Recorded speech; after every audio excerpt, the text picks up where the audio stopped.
Is my time machine just fucking with me? Or is this poetic justice? Because this looks like a library, which, don't get me wrong, is amazing. Any library is a great library as far as I'm concerned, especially the public ones. But when I said I wanted to visit Tolkien's world, I wasn't, talking about the books.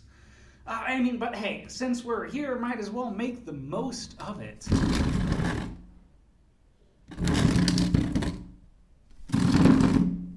Hi, I'm Casey, and this is Through My Eyes, where I take deep dives into franchises and broader storytelling topics. Last month, we talked about one of my favorite animated series in Samurai Jack. Today, I wanted to talk about books.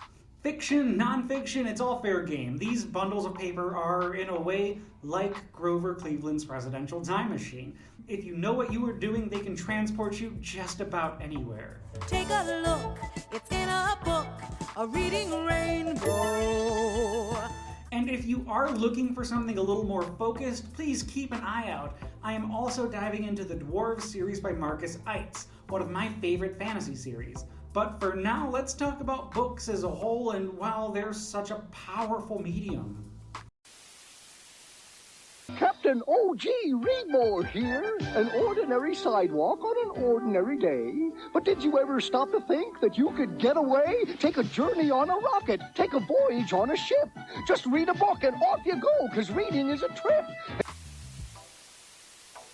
Normally I'd start by doing some kind of rundown of what the topic actually is, but I am trusting the entirety of the internet to know what a book is. Whether or not you can actually read is another question, but even if that is the case, you are absolutely welcome here.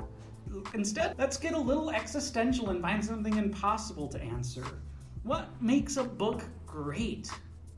You could fill a library with answers and still miss something vital. Really though, what makes a book great is a book that stays with you, whether it be horrifying or comforting, titillating or sad. It is such a subjective question. It all depends on you, but I'd say a great book has to at least leave a mark. It could be excellent writing, characters that feel like old friends or terrible rivals. Or it could be the structure, the prose of the writing itself that gets you to reread a line or passage and savor it again and again. A big thing for me is also world building. When authors build a setting so vivid, the story feels like a memory. Remembering's dangerous. I find the past such a worrying, anxious place. Great books to me change throughout the years as I grow and learn. My favorite books and literature offer both escape and confrontation for me. I get to learn just as much about me as someplace I may never have seen, emotionally and literally. It can be something like structure, the voice of the author. Sometimes it's just timing. The right words might find the right audience at the right moment, regardless if it is structurally sound. A book is a new world for a kid. It's fun. It expands their horizons. But some kids don't have any books. They go without reading about new things and faraway places and real-life heroes they could try to be like if they had a chance. When I think of great books, I think of stories that help change how I see the world. I specifically say stories because sometimes a short story has just as much impact on me as a novel or an entire series, expanding the metaphor in the opposite direction. Recitatif by Toni Morrison is a short story that intentionally leaves a lot of character description vague in a way that can really challenge the reader's bias. It does this while telling a story that is continuously engaging and relevant, about two childhood friends growing apart with different ideologies. Morrison has absolutely influenced how I write. And I'm one of the many, many creatives that draw from the work of Joseph Campbell. If you're following your bliss. Comparative mythology as a whole is a huge interest of mine, from the Judeo-Christian pantheon to the ancient Sumerian deities. Other more non-fiction works, like A Libertarian Walks Into a Bear, is a book that both clarified a lot for me when it comes to the importance of societal structures, as well as bringing me closer with my family. Reading it in conjunction with my father connected us in a way that we've never connected before. It really opened our relationship to more than just two guys hanging out on the sofa silently. Then there are the series. I am a major franchise slut. I started The Hobbit in middle school and the Lord of the Rings books throughout high school. The Percy Jackson series was also my young adult series of choice, and I really got deep into the old Star Wars expanded universe before the big reset. Not to mention the Dwarves series by Markus Heitz I mentioned earlier. Plug.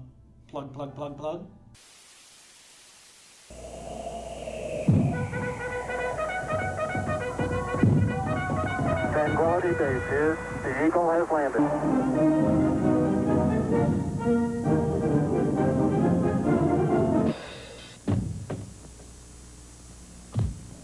Wow.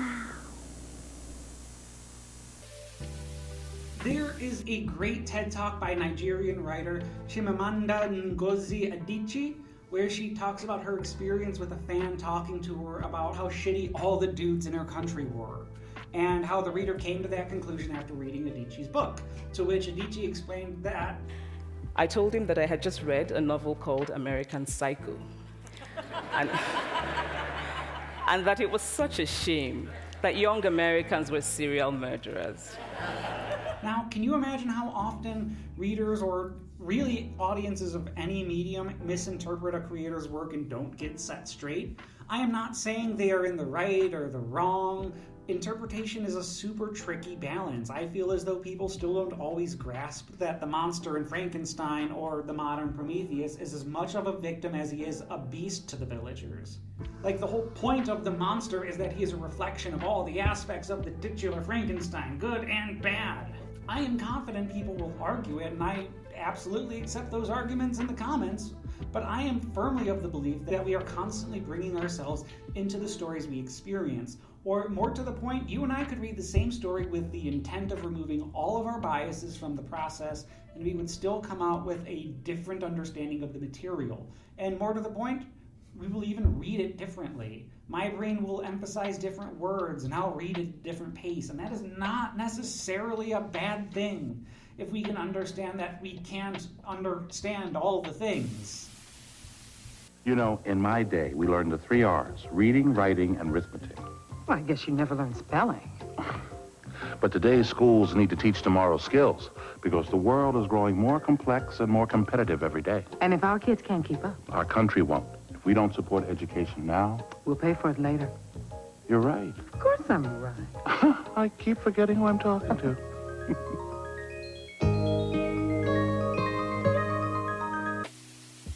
Okay, keeping on topic, as we have seen, a reader can totally interpret an author's work in a way that is not intended, but who is more valid?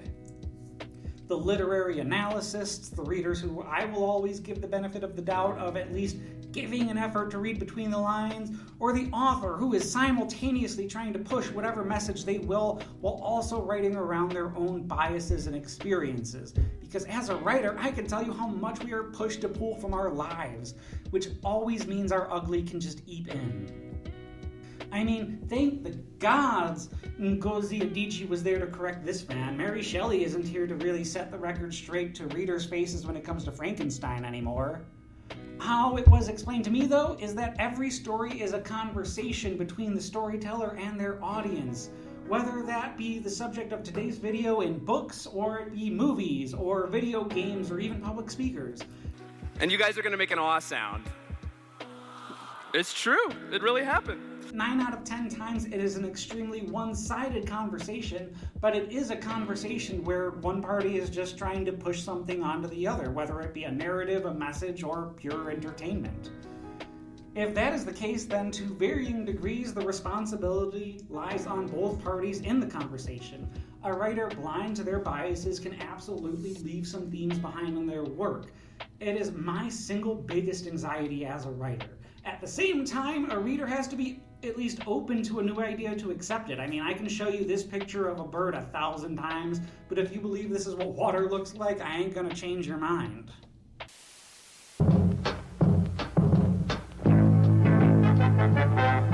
As many as half of the adults in America have reading problems, serious enough that some of these messages pass them right by. People who don't read can learn to read if they have teachers and a place to work. Support the right to read in your community.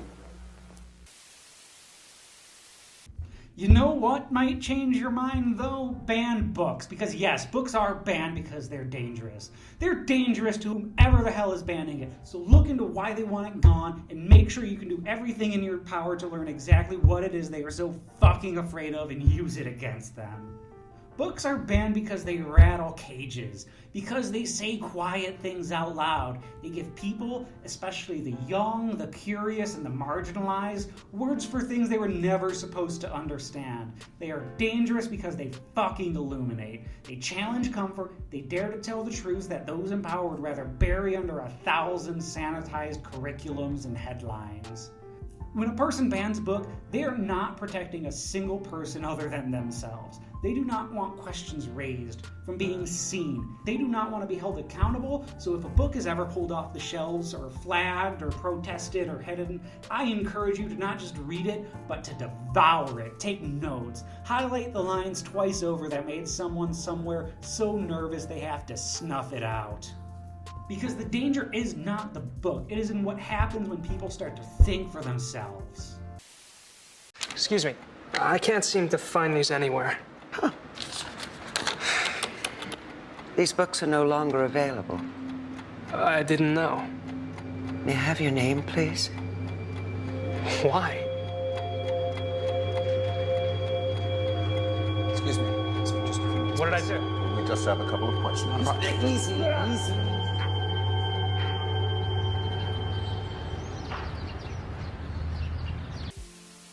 Oh, sorry, got a little heated there. What's next? Something less stressful? Oh. Can books ever be neutral? Sure, okay. When people say a book is neutral, they usually mean one of two things. Either it doesn't take a side on the topic it's covering, or it's written in a way that sounds very neutral. No emotion, no flair, just facts. As far as whether a tone can be neutral or not, I mean, sure, I guess it can be, but have you ever read a piece that strips away all of the descriptive words that add flavor? They look something like this. 9 out of 10 of your textbooks aren't even written in a neutral tone. And when they are, what they choose to exclude can be equally as powerful. Take American history textbooks. The Pilgrims and the Mayflower, page 1, every year from the first grade to high school for me. But the enslaved Africans brought to Virginia in 1619 before the Pilgrims, barely a footnote, if that. That is not neutrality, that is fucking erasure. And if you don't think that is intentional, sure, I guess, I think it definitely is. But if it wasn't, it is at the very least irresponsible. As far as taking a neutral stance on a topic, I'm sorry, but neutrality is a stance. It is a far more fluid situation and stance depending on the situation. Hey, you can't go! Never mind. But it's definitely a stance. Standing by and telling people they should also stand by and let awful things just happen and take their course when they could be changed can be just as cruel as abuse itself. So can a book be neutral? I guess, but that is also a book that I have a really hard time getting through. It'd be as dry as my accounting textbook and twice as boring. I'd rather a book take a stance in the wrong direction very obviously than tell you it is okay to stand back and just do nothing. So don't be a blockhead, know nothing, never reading, uninformed Pinocchio of a child. For heaven's sake, read. That rhymes with lead, which is what you'll do if you read a fairy tale, how to sail, science fiction, English diction, European history, cloak and dagger, mystery, mythology, biology, psychology, zoology, or anthropology book. Read, brother, read. What's next?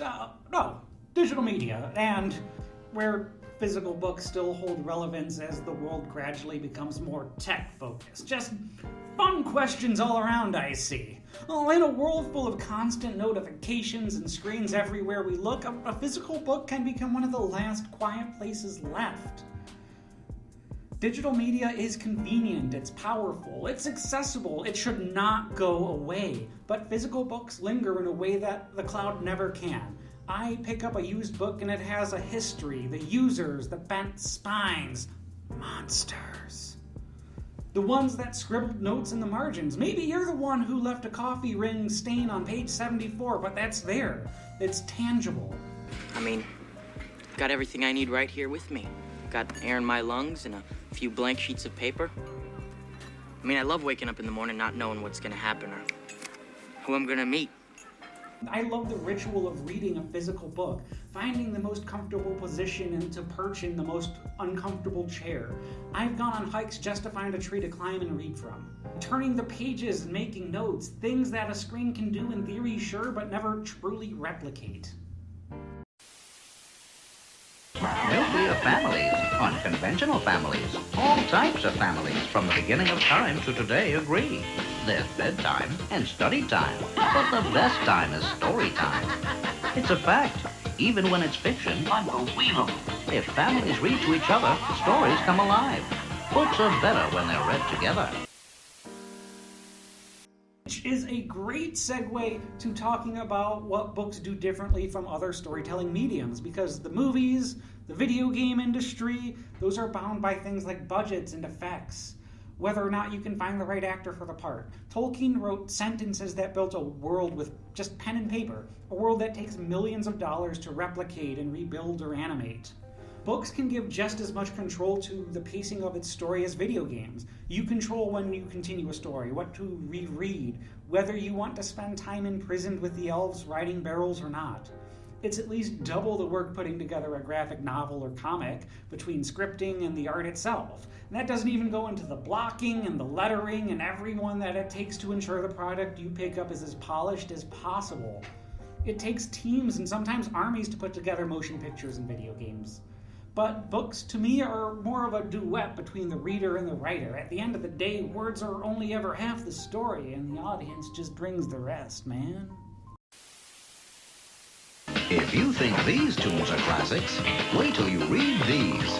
It's true top tunes are timeless, but a good book is never a thing of the past. There's nothing like a good book, I always say. Right, so ask your parents to read you one of their favorites, because books are better when they're read together. So check out a classic, gather up the group, and tune in to reading. And the awesome thing about books is that you, the reader, change over time. The words stay the same if they haven't been, strategically altered over time, but that's a different conversation. And the answer to today's trigonometry problem is... Well, would you look at that? It would appear that's all the time we have. Hank and Dean. What I am getting at is that an adventure at 15 can feel like heartbreak when you hit 30. That a side character you skimmed past can suddenly mirror your entire life. That is my favorite power of storytelling. It waits for its audience. Every time you return to the same story, it's there to offer comfort or challenge you again. The story stays the same, but the lens is shifted. Make sense? Like some books, I'd argue most, read different, click different after you've lived a little, while others hold a mirror you didn't know you were looking at the first time around. The words on the page may not change, but what the reader hangs to becomes something new every time you open the book. Fourth grader in HISD and you want to earn a buck, I got one word for you. Rap Dart Gab. Rap, read a book. Dart, do a report. Gab, get a buck. To help motivate us fourth graders in HISD, the Houston Automobile Dealers Association is sponsoring the Earning by Learning program. And then let's swerve into something more fun, creative. Next question on the list is just to pitch a book series. I would pitch a character-focused, low science fantasy saga that focused on the survivors rebuilding around the haunted ruins of a world that has already ended once. The series would follow Endry Mayan, very much your lone hero archetype, and Kiara, a runaway who cannot hide her heritage, traveling through the ashes of once thriving civilizations, from ruined towns to emerging cities to the last remnants of technology in this new world. Polyphlochus, the caged city. As the adventure continues, they face the untamed wilds and mutated beasts, creatures that have learned to thrive in a world where civilization no longer reigns, only gods who rise in their wake. This is not a tale of fate or prophecy. There are no chosen here, only choices to make. Only lost children and guilty men and the monsters they inherit. Their journey is a trail of fire blazing across the earth, scorched as the world fights to reclaim its place. Imagine Conan the Barbarian meets the Mandalorian, or Lone Wolf and Cub, except set in a world where the gods of a Studio Ghibli story meet a society that isn't ready to share. And this story is available now, here on YouTube. I have been recording and posting an individual page every day since the year started, and we have been going very strong still. I love doing this. I'm not stopping anytime soon. Uncover mysteries, decipher secret codes, and open up a portal to an amazing new world.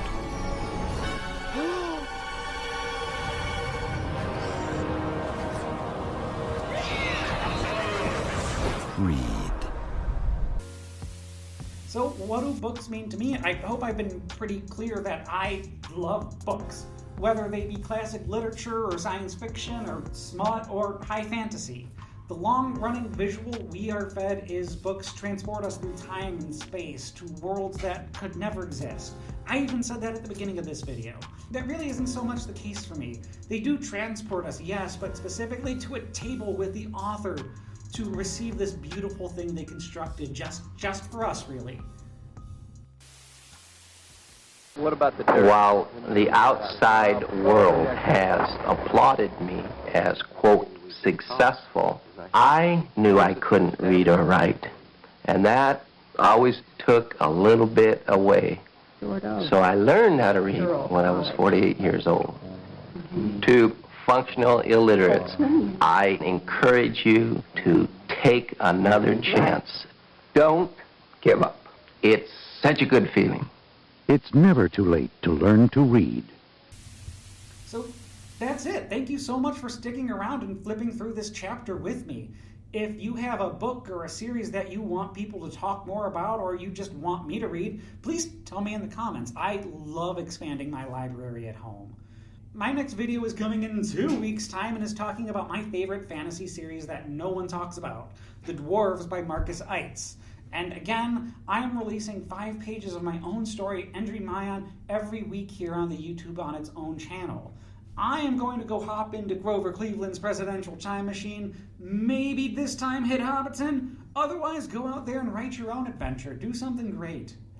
Upcoming episodes on Superman in June, the MCU Phase 2 in July, science fiction in August, Disney's Package Era in September, and this October we're doing a whole month for Frankenstein.